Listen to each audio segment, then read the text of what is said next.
Episode 3 بشدوی The Spyglass Inn از لخارنگاه سپایگلاس یا سیلوری.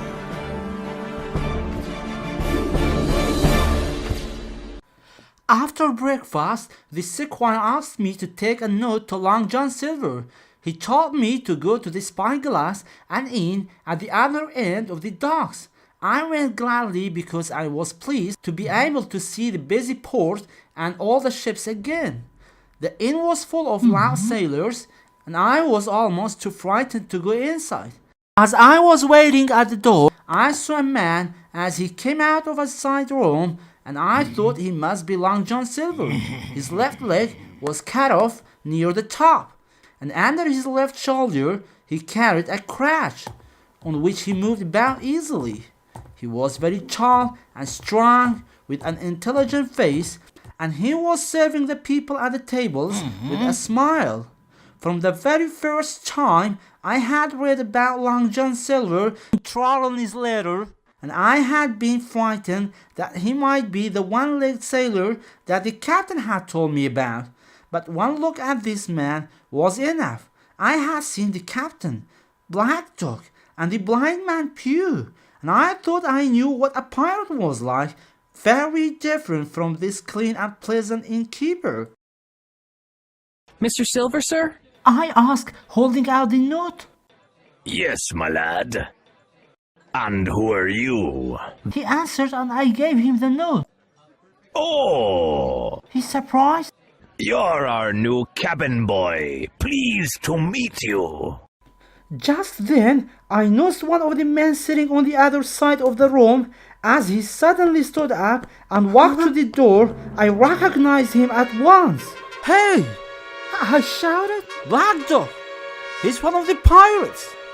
Stop him! I don't care who he is, Said Sil- but he hasn't paid for his drinks. Hurry, run and catch him. A man near the door jumped up and ran out of the inn after him. Run, catch him! No, not him. Him! Who did you say he was? Black Dog! He was one of the...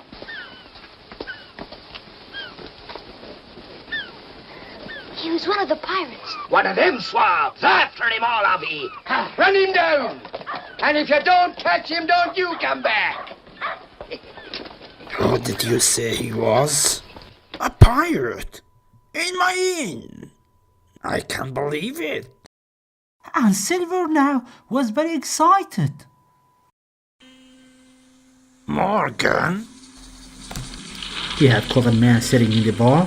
you were drinking with him. You have never seen him before, have you? You didn't know his name, did you? I had been worried when I saw Black Dog in the spyglass. Then I watched the cock carefully.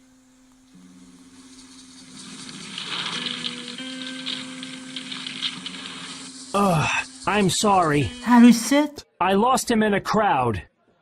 You are a worthless swab.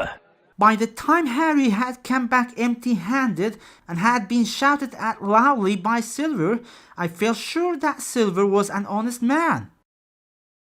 Jim, you are a clever boy. But he was too ready and too clever for me. He laughed and joked with me and said that I was a clever boy. I will take you back to see Mr. Trelawney. A little while later, as we walked the quays together, he was very interesting, and he told me all about the different ships that we passed, their rig, their weight and nationality, and where they would sail. And he excitedly told the squire and the doctor the whole story. That's how it was now, wasn't it, Hawkins? It was shame that Black Dog escaped, but there is nothing could be done. Thank you for telling us. As Silver left, the two gentlemen thanked him for his trouble. Everyone on board by 4 this afternoon? What a wonderful man! The squire then turned to me. Come with us, Hawkins, and we'll see the ship, said the squire.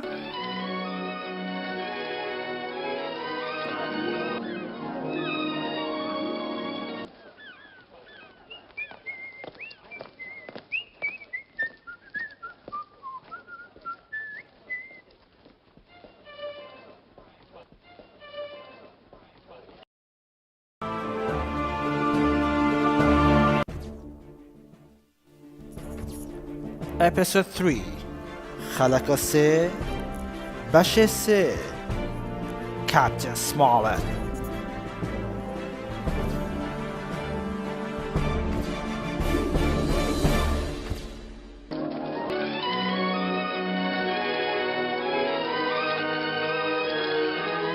Boat alongside, sir.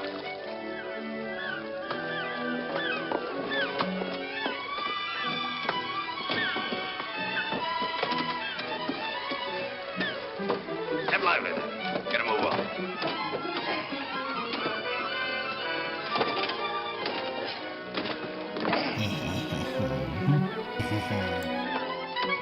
Get your gear with the witness. Ahoy! Line up there! As we climbed aboard the Hispaniola, we were met by the new ship's mate, Mr. Arrow, a brown old sailor with earrings in his ears. He and the Sequoia were very friendly, but I soon noticed that things were not the same between the Sequoia and the captain. Captain Smollett seemed angry with everything on board and wasted no time in coming to the cabin to tell the Sequoia. The captain said, "I don't like this voyage, I don't like the men, and I don't like my officer." That's short and sweet. Perhaps, sir, you don't like the ship. The Sequoia asked who was angry. That I can't say since I haven't seen her try. It seems good, but I can't say anymore. Replied the captain. Wait a minute. Said the doctor. That is not all helpful. Captain, I'd like an explanation. Why don't you like this voyage? I chose this job under what we call sealed orders. That is, I agreed to sail the ship without first knowing where we were going. But now, I find that all the crew know more than I do. Next, I hear from my own crew that we are going to find treasure. Treasure is dangerous, and I don't like treasure voyages, especially when they are secret. I understand what you are saying, and I must say it is true enough. Replied Dr. Livesey.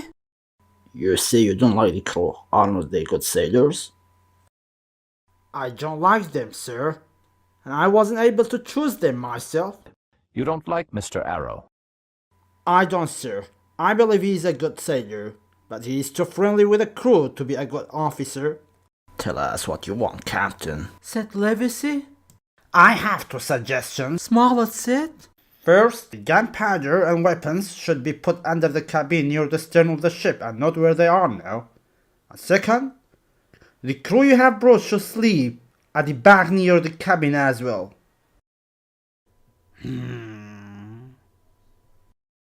Has been talked too much already, said the captain. Far too much, agreed the doctor.